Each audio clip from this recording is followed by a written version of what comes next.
ত্রিপুরা সরকার ভারতীয় জনতা পার্টি পরিচালিত সরকার প্রতিষ্ঠার পর থেকে এটা কেউ অস্বীকার করতে পারবে না যে ভারতীয় জনতা পার্টি পরিচালিত সরকার স্বচ্ছতা বজায় রেখে কোথাও বিন্দুমাত্র কোনো খাত নেই, স্বচ্ছতা নেই, লোক নিয়োগ করে চলেছে। বিভিন্ন ক্ষেত্রে লোক নিয়োগ করা হচ্ছে, বিভিন্ন দপ্তরে লোক নিয়োগ করা হচ্ছে এবং তারই অঙ্গ হিসাবে গতকাল বিভিন্ন দপ্তরে এই লোক নিয়োগ করা হলো। 1267টি পদে এই লোক নিয়োগ করা হয়েছে। আপনারা বিষয়গুলি জানেন। তবে এটাও ঠিক, ভারতীয় জনতা পার্টির সরকার বিভিন্ন সময় শূন্য পদে লোক নিয়োগ করলেও আমরা মনে করি যে শুধু সরকারি চাকরি দিয়ে রাজ্যের মানুষের সমস্যার সমাধান হবে না, কিংবা এই রাজ্যের অর্থনৈতিক পরিকাঠামোকে দৃঢ় করতে গেলে স্বাবলম্বী হওয়া প্রয়োজন। আমাদের এই রাজ্যের যুবক যুবতীদের মানসিকতার পরিবর্তন এসছে এবং বিভিন্ন ক্ষেত্রে আমাদের শিক্ষিত বেকার যুবকরাও তাদের নিজস্ব প্রকল্প গড়ে তুলছেন। এমনকি যারা বহির্রাজ্যে কাজ করতেন এই রাজ্যের যুবক যুবতীদের মধ্যে, তারাও এই রাজ্যে ফিরে এসে নিজেদের উদ্যোগ প্রতিষ্ঠা করছেন। শুধু নিজেরাই স্বাবলম্বী হয়েছেন এরকমটা না, এই মানসিকতার পরিবর্তনের ফলে আমরা যে সমাজ পরিবর্তনের কথা বলি ভারতীয় জনতা পার্টি, তাতে প্রভাবিত হয়ে অনেকেই বাকি অন্যদের কর্মসংস্থানের ব্যবস্থা করে দিয়েছেন। এই সমস্ত বিষয়গুলি খুবই গুরুত্বপূর্ণ। তবে সরকারের যে প্রচেষ্টা, বিভিন্ন দপ্তরের শূন্য পদগুলিতে লোক নিয়োগ, প্রয়োজনে বিভিন্ন ক্ষেত্রে যেখানে জনস্বার্থের বিষয়যুক্ত রয়েছে সেখানে প্রয়োজনে শূন্য পদ সৃষ্টি করে লোক নিয়োগ করা হবে। তবে রাজ্যের বিরোধী দল,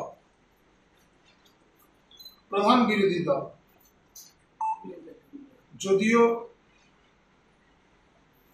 গত বিধানসভা নির্বাচনের পর তাদের হালটা এমন ছিল যে তারা বিরোধী দলের নেতা পাওয়ারও সুযোগ করে উঠতে পারেননি, যদিও পরবর্তী পর্যায়ে কার্যকারণে তারা এটা পেয়েছে। এই দলটির এই হাল, তারপরেও তারা শুধরাচ্ছেন না। আমরা দেখেছি গতকাল তারা বলেছেন রাজ্য সরকার সম্পর্কে কথাবার্তা বলছেন, নতুন কিছু নেই, পুরনো কথাই তারা বলছেন, কাজ নেই, খাদ্য নেই, এইসব কথা। একটা দৃষ্টান্ত দেখাতে বলছি আমরা, রাজ্যের কোন জায়গায় খাদ্যাভাব রয়েছে একটা দৃষ্টান্ত তুলে ধরুন। হ্যাঁ, আমরা মানি সিপিএম এর নেতারা যেভাবে রসদ সংগ্রহ করতেন তাতে ভাটা পড়েছে। গাঁজা চাষিদের থেকে শুল্ক আদায় করতেন, সেটা তো বন্ধ হয়ে গেছে এবং ভারতীয় জনতা পার্টি পরিচালিত সরকার তা সুনিশ্চিত করবে। তাদের সরকারের সিদ্ধান্ত নিয়েছে। রাজ্যের এই দীর্ঘ বাম জামানায় যে সমস্ত খুন সন্ত্রাসগুলি হয়েছে, যেগুলির তদন্ত প্রক্রিয়া ধামাচাপা দিয়ে রাখা হয়েছিল, অতি সত্বর তার হিসাব নিকাশ প্রকাশ করা হবে এবং নতুন করে এই সমস্ত বিষয়ের তদন্ত শুরু করা হবে। আমাদের মাননীয় মুখ্যমন্ত্রী অধ্যাপক ডক্টর মানিক শাহ আজকে নিজেও এই কথাটা বলেছেন। আমাদের পার্টির তরফ থেকে আমরা এই বিষয়ে সহমত পোষণ করি যে এই রাজ্যে ব্যাপক হারে যে খুন সন্ত্রাস হয়েছিল এবং এই রাজ্যে একটা খুনের সংস্কৃতি তৈরি করা হয়েছিল, সুস্থ রাজনৈতিক পরিবেশ ছিল না, তার একটা তথ্য আমাদের প্রকাশ করা উচিত। এবং যারা এতে ক্ষতিগ্রস্ত হয়েছে, ক্ষতিগ্রস্ত পরিবারগুলির বিচার পাওয়ার অধিকার আছে। আমরা মনে করি এটা ঠিক। আমাদের সরকার আসার পর যারা এই রাজনৈতিক সন্ত্রাসের শিকার হয়েছেন, ক্ষতিগ্রস্ত পরিবারগুলিকে তাদের অনেক ক্ষেত্রেই আমরা সরকারি চাকরি দেওয়ার বন্দোবস্ত করেছি। আমাদের সরকার সেই ব্যবস্থা নিয়েছে, আপনারা সেগুলি জানেন, আপনারা ফলো করে এগুলি প্রকাশও করেছেন। কিন্তু দোষীদের বিচার হওয়া প্রয়োজন এবং সেই সমস্ত তথ্যগুলি প্রকাশ্যে আসা প্রয়োজন। আমাদের সরকার সেই বিষয়ে উদ্যোগ গ্রহণ করেছে।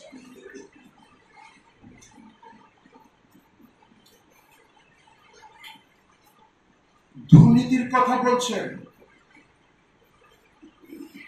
যিনি দুর্নীতির কথা বলছেন, পুরনো কাগজগুলি একটু ঘেটে নেবেন আপনারা। উনি নিজেও হয়তো ভুলেননি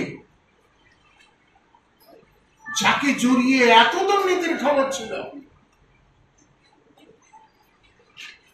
এখন যাদের সঙ্গে গাঁটছড়া বেঁধেছেন তারা বিধানসভার ভেতরে এবং বাইরে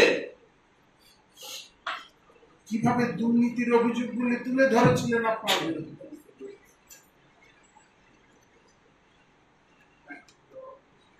যাই হোক, এগুলি তারা ভুলে গেছেন এরকমটা না, এগুলি তারা ভুলে যাননি। শুধুমাত্র এই কথাগুলি বলে রাজনৈতিক ময়দানে তারা বেঁচে থাকার চেষ্টা করছেন। অসত্য কিছু তথ্য দিয়ে তারা শুধু টিকে থাকার চেষ্টা করছেন। তারা জানেন তারা জনবিচ্ছিন্ন। এই রাজ্যের মানুষ সব ভুলে গেছে এমনটা না, আমরাও ভুলে যাইনি। 18 নির্বাচনের আগে আমাদের কত কর্মী খুন হয়েছে, আমরাও ভুলে যাইনি। আমরা ক্ষমা করে দিয়েছি। আমাদের কার্যকর্তারা প্রত্যুত্তর দেয়নি, আমরা ক্ষমা করে দিয়েছি, কিন্তু ভুলে যাইনি। আমরা ভুলে যাইনি। আজকে বিভিন্নভাবে জনমানুষকে আপনারা বিভ্রান্ত করতে চাইছেন। মানুষ এত সহজে আর বিভ্রান্ত হয় না। অনুধাবন করুন, কেন 5 বছরে এই হাল, তাও গাঁটছড়া বেঁধে।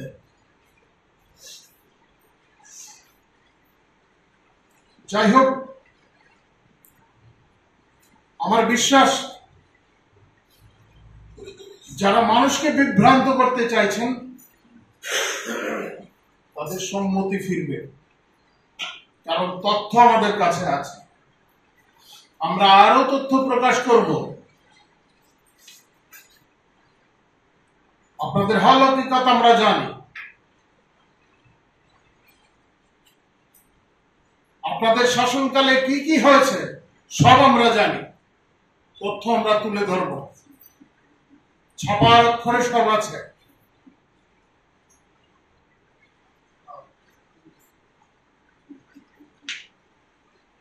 মানুষ